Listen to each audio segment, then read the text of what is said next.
Hey guys, it's Hunter. Welcome back to another episode of AskGufish. First, a quick update on the Harley Benton signature. I've been getting a lot of questions about where is it. So a few weeks ago when I mentioned that it was being shipped to me and to expect something soon, I think I may have tempted fate a little bit. It shipped from Germany on the 5th, arrived in Miami on the 10th, and since then, it hasn't moved. Either USPS has lost it or the next facility is on the fucking moon. It's super disappointing because we've been working on it for so long and I want to get it out into the world. There are just certain things that I want to make sure we get right, like the neck heel and the custom on pickups. So yeah, I don't know where it is. Hopefully USPS gets its act together. Until then, I guess you can follow me on Instagram because as soon as it gets to me, that's where I'm going to be posting it. So yeah, just wanted to give that little update because I know a lot of you are just as excited as I am. And yeah, it is what it is. But until then, we've got more questions to answer. Let's just jump right into it. PRS just announced Mark Holcomb's 7-string model. Thoughts? I mean, first off, finally. He's been teasing the 7-string SE on Instagram for like forever. Secondly though, it's even better than I thought it was gonna be. I mean, I have to talk about finishes first. They've kept the same Holcomb brisket burst with a quilted maple veneer from the 6. Fine, it's still cool and unique to Mark's SE models, whatever. But this new natural satin with the walnut veneer, holy balls. I fucking love these natural finishes, and with the blonde headstock too. Bird inlays, all natural wood with chrome hardware. I fucking love everything about how it looks. I've seen it all over his Instagram, but I didn't realize it was an SE. So hats off to Mark and PRS for designing one hell of a good-looking 7-string guitar. Then looking at the specs, they haven't strayed too far from the 6-string version. Same woods, mahogany-bodied, beveled maple top, maple neck with their wide, thin shape, bound ebony fingerboard, satin finish on the back of the neck, even on the glossy Holcomb burst, which is one of my favorite features of the original. They've also kept the 20-inch fingerboard radius, which I'm not gonna lie, I'm not a fan of at all. It's so fucking flat, it's obnoxious. Like, I'm still getting used to 14 or 16-inch radii, but I'm sure I'd be able to get over it for the demo. Another big selling point, you're getting Holcomb's signature 7-string Seymour Duncan Alpha Omega set. Now that's something Mark's SEs have had over Misha's Jackson Pro series, for example. Rather than using his preferred bare knuckles, Misha's affordable signatures have their in-house Jackson MM1 humbuckers, while these SEs have the pickups that Holcomb actually uses for recording, touring, everything. If I recall correctly, the Duncan set will cost you $250 by themselves, and you're getting them in a well-built guitar that costs, I'm guessing, about $1,000 new. We still don't have the actual MSRP for the 7 yet, but that's great value. The Alpha Omegas were a little trebly for my liking, but that may be perfect for a 7. Plus, you can split them with the push-pull tone for those jangly single tones. This being a 7-string version, they've also increased the scale length to minimize intonation pitch drift issues, especially on that low B. PRS has gone from 25.5 inches on the 6-string to 26.5 inches on the 7. So that's the same as on the regular SE SVN, which I found to work really well. So yeah, my brain knows that I'm absolutely gonna hate that 20-inch fingerboard radius, but even so, my heart is absolutely in love with that natural satin finish. So what do you think? I'm a huge fan of Periphery's last album, especially It's Only Smiles, so I might be getting caught up too much in the hype. So I'd love to know your thoughts on the new Holcomb SVN. Love it like me? Hate it? Want a demo? If so, which finish? I mean, I think I've made my preference pretty clear, but I have a feeling the satin finish is gonna sell out real quick. Pulling the top right. Oh, I almost forgot. Last time I said I'd be giving away a pedal on Twitter, so I guess I should actually do that. Okay, so with the help of a random number generator, it's going to Chris Lund, who says, so you win that cool sticker and you throw in the knockoff tube screamer? Count me in.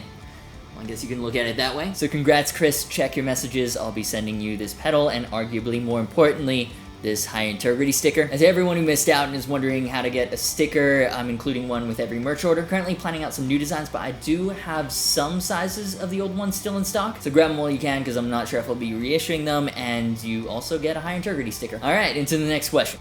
Did you see the Andertons interview with Mark Agnesi? Opinions are split. It's a little late news. It went up in the before times of last week's internet. We were so young and innocent back then. But yes, I did see the Mark Agnesi interview on the Andertons channel, and judging by the like to dislike ratio, it was a little controversial. You know what? I think overall, if the whole Play Authentic thing hadn't gone down, it was a really nice interview. They talk about how Mark got into guitars, how he got involved with Gibson, being the director of brand experience, what's next for Gibson going forward in terms of content, the excitement around Epiphone. The thing is, the Play Authentic video, that shit did go down. Almost 50 minutes, 47 minutes of interview, no addressing that big ol' elephant stomping all around the room. I would guess that a lot of people tuned in because they wanted to hear Mark talk about that, or at least wanted to read the comments about that. And instead it was a very fluffy interview. And not fluffy as in fluff, that would have been cool. I mean, personally, I found it a little frustrating because you know what questions the audience wants answered, and either they cut it out or they decided not to go there. You know, to me, it was another symptom of we don't really care about the online community, we care more about the dealers, and we're Gibson, so we're gonna sell guitars anyways attitude. And you know what, I'm not a fan of it, but realistically, they're not wrong.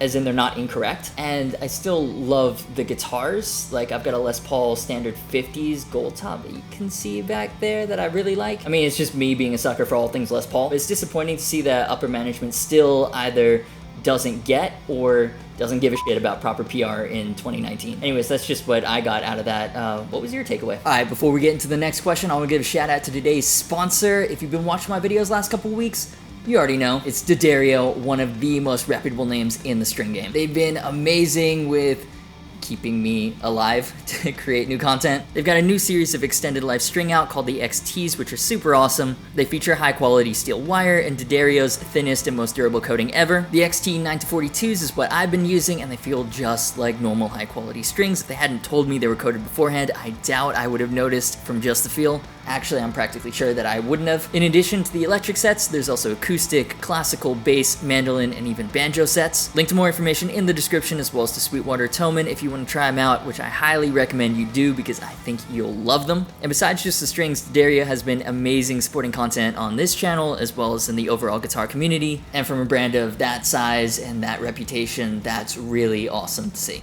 You should review one of the new PRS Dustie wearing signature models, maybe the wearing burst finish. Alright, I haven't heard of this one yet, so let me look it up real quick. Holy shit. Okay, I don't need another guitar. God damn it, PRS, why do you make such cool shit? Oh wait, it's a CE. I thought it was an SE. I don't know if I can afford that.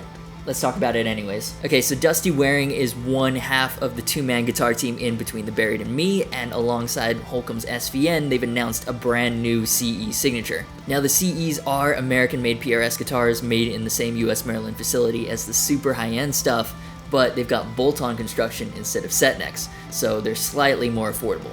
That's not to say they necessarily feel lower quality or are in any way cheap. This DWCE goes for $2,500 on Sweetwater, but compared to the $3,600 Tremonti, it's a relative steal. I've never played a CE, but they're supposed to play just as nicely as the core models. So for specs, PRS has gone with a mahogany body and a carved flame maple top. Looking at the pictures, I believe it's a proper flame maple cap, not a maple cap with a flame maple veneer like they do on the SEs. Maple neck with the custom Dustie Waring profile, which is supposed to be like their pattern thin, but slightly thinner than even that. All satin finish, looks like the back is open pore too.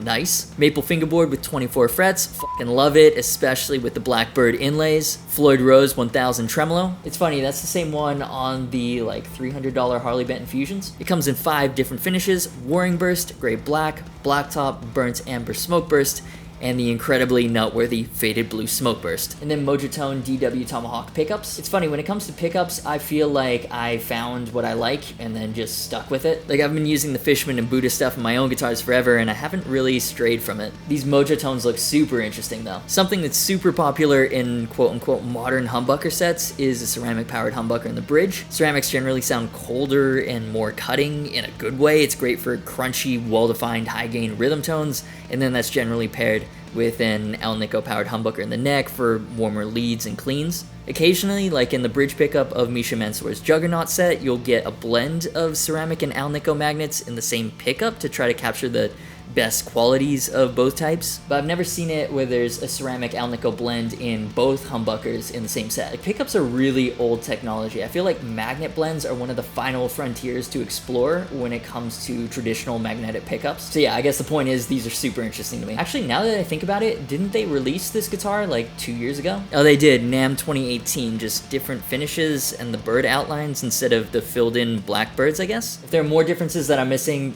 let me know. Oh, it looks like they've changed the knobs from transparent plastic to black metal, and the Waring Burst is now more red instead of slightly purple. If you haven't noticed, I'm trying out answering questions on the fly instead of researching ahead like I normally do. So I'm literally finding these things out in real time. Either way, I think this looks so good. I'm not a fan of the super pointy stuff, but I love these classy, modern metal guitars so much, especially in the blue with that satin flame top. Holy shit. You know, I was really hoping for this to be an SE though. At $2,500, it's a little pricier than what I normally like to showcase on here. Like, I like to demo stuff that I can actually afford myself. Then again, do it for the guitar porn. It looks so good. So let me know if you want to see a demo or if I should focus more on the SE stuff. Pull in the top right. Cards on the table. I know this is a very PRS focused episode, but getting them to send anything for an independent review isn't always so easy, to put it lightly. So even if there is a lot of interest, I don't know if it's gonna happen. I'll try my best though.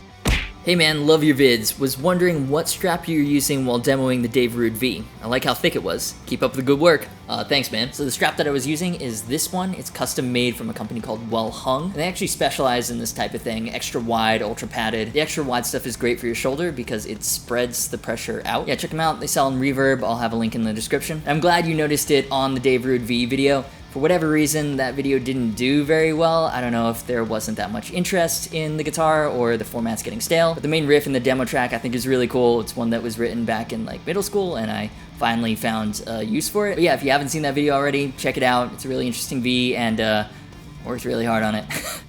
What do you think of the new Machine Head single? Alright, I know where this question is going. So if you haven't heard, Machine Head released a new single. I can't remember what it's called. And apparently there were a lot of people that weren't too impressed with the lyrics. They were vocal about it, and Robb Flynn took issue with that. It's kind of funny. I'm one of those people where if it's harsh vocals, I don't really pay attention to the lyrics all that much. So I thought it was a very enjoyable, typical Machine Head riff-tastic track. But it's actually kind of funny in like an ironic sense because if you read the lyrics, the entire thing is about F the haters, don't listen to what they say, and then you see Robb Flynn's completely unhinged, off-the-rails response where clearly he's listen to what the haters have to say. And while it's a little bit funny there, I also get where the frustration is coming from. You know, they've worked really hard, they've created an artistic product, they've pushed it out into the world, and then people just immediately shit all over it because that's how the internet works. It's a fucking toxic place. I mean, I can relate doing this YouTube thing. You know, spend hours tracking guitars, scripting, filming, editing, put it out into the world, and the first comment is, well, you're a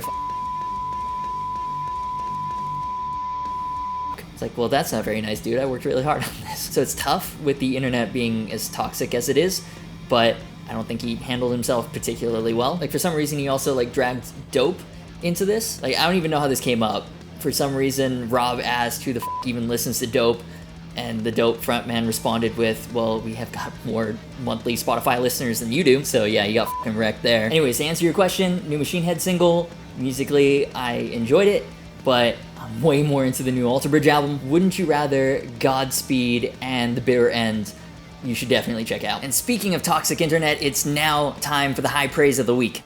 You're a kill yourself. I mean, there you go. Case in point.